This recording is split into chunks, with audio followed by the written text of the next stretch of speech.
Hi, my name is David, and I grew up being surrounded by Hebrew names my whole life. You probably did too. Today I'm going to be talking a little bit about Hebrew names. Where do they come from? How come we have them here in America? What's the basic structure of them? How come names like even Joe, Debbie, and Sam are from far away from here? They're not from America originally.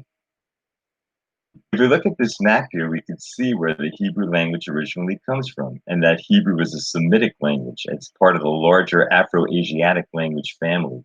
But looking at this map, we can see that Hebrew has a very tiny representation here. So how did the names from this little tiny language make their way all the way to America and to other places as well? It's really a very simple answer, just because the Bible was written in Hebrew, and as its stories were reaching around the world, so did its names. So you can find Hebrew names in Africa, in Europe, in North and South America, in Australia, even in Asia. They're everywhere. And I'm sure even some scientists that are living part-time in Antarctica have Hebrew names as well. So let's take a look at what some of the particles of Hebrew names are. What constitutes a Hebrew name?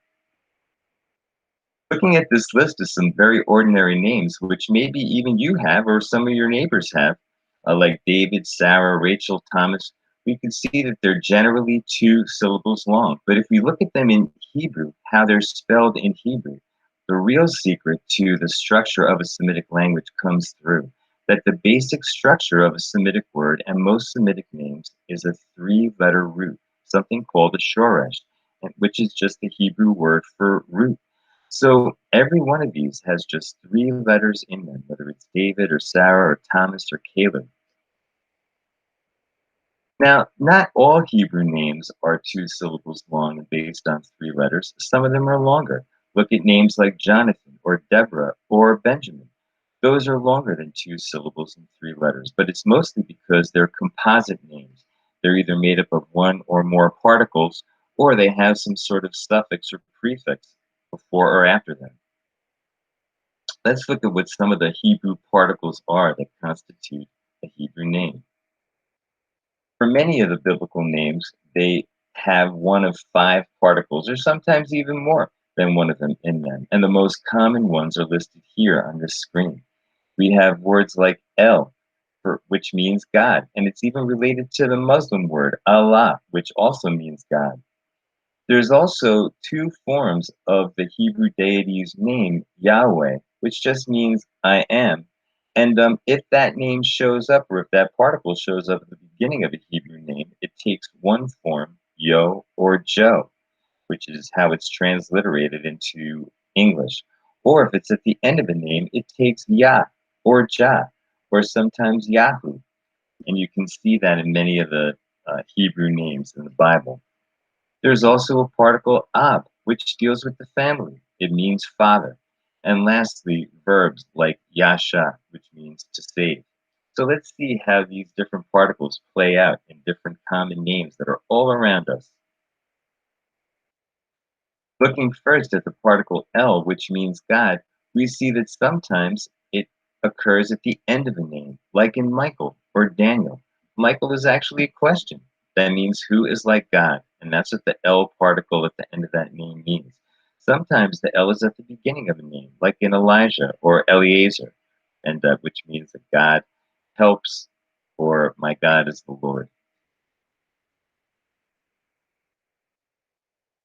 The Jo part or Yo particle, which stands for a shortened form of Yahweh, shows up in other common names too, like Jonathan and Joshua, and sometimes not so common names like Joram.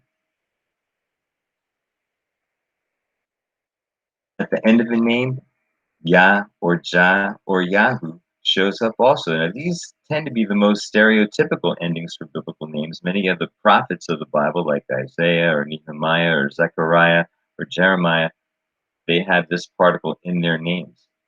And so Zechariah, it just means that the Lord does this or the Lord does that. Maybe the Lord remembers, or the Lord heals, or the Lord is strong. They're all very nice meanings. The word Ab, her father, shows up many times, like in the obscure name or the antiquated name Abner, which has a pretty nice meaning, father of light, or Abigail, which has become much much more popular over the last 100 years, which means my father's joy. It's a great name. And then there's other names that are not so common, like Abimelech, which means my father is a king.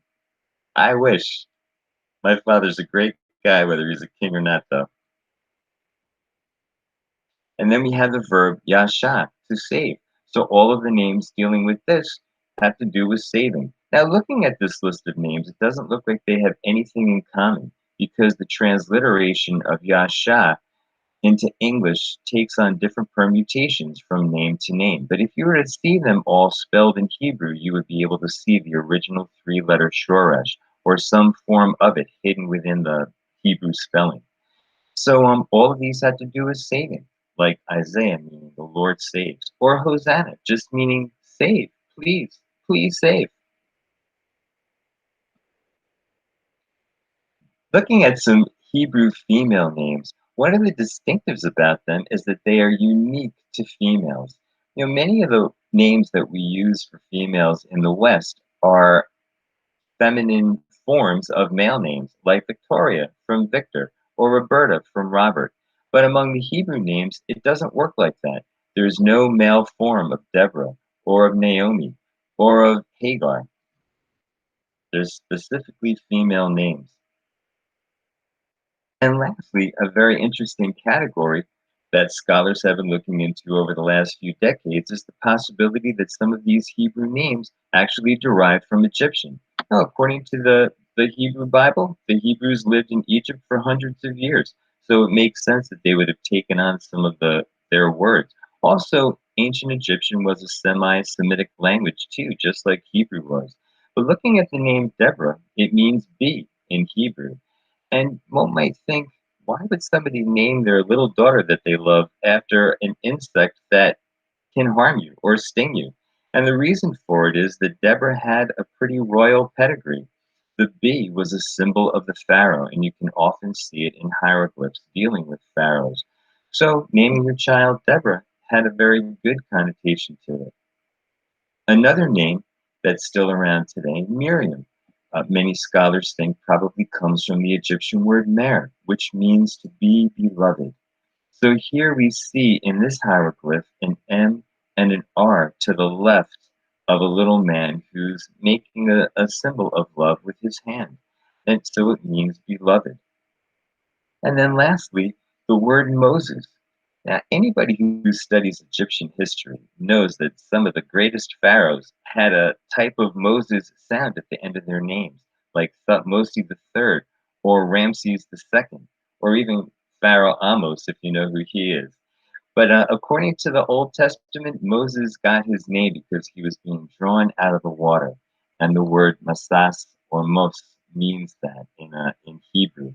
But in Egyptian, it means a similar thing too. Not necessarily being drawn out of the water, but mes or masas means to be drawn out of the womb, like you're being born. So uh, Mosa or masas or mus means to be born or to be a son of. So it seems like all three of these names may very well be Egyptian. Thinking about all these Hebrew names, whether they're straight from the Hebrew or whether they're from Egypt, they all come from such a long time ago and such a faraway place. So next time you hear a Hebrew name, think about that. It's just an awesome thing that such a tiny language can reach around the world and leave its names in places like New Jersey or Nebraska or France or Nigeria or even China. I hope you enjoyed this little talk on Hebrew names. Bye.